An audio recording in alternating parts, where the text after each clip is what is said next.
Hi, Dr. Heather here from Wellspring Chiropractic Lifestyle Center. Today we are talking about vertigo and one of the techniques we use to help to resolve it, and it's called the Epley's maneuver.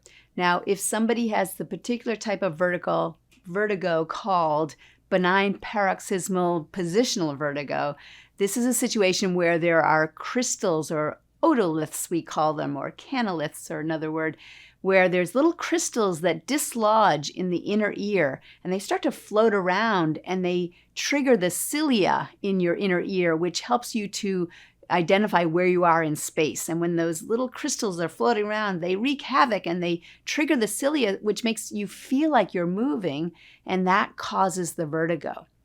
So the Epley's maneuver is a technique that helps to move those crystals back into a little space where they're not going to be wreaking havoc anymore. And so it is a movement exercise. And so what we do is we start with somebody sitting up on the table, and we have them turn their head to the side that seems to be triggering the vertigo more.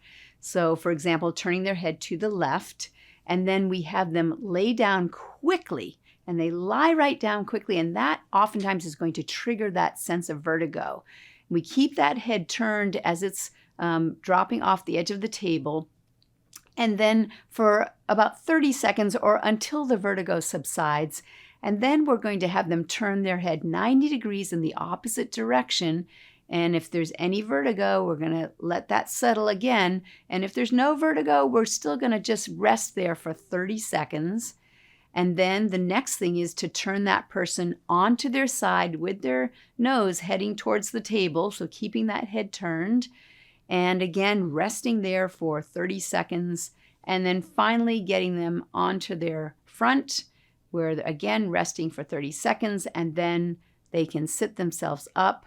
And oftentimes people will immediately notice a reduction in the vertigo. We can repeat this if we need to, and it's also useful to teach people how to do what's called a self-Epley's, so that they can also do this at home to help to resolve vertigo if it shows up unexpectedly at home. So I hope that you found that this was useful, and please share this with friends if they struggle with vertigo as well.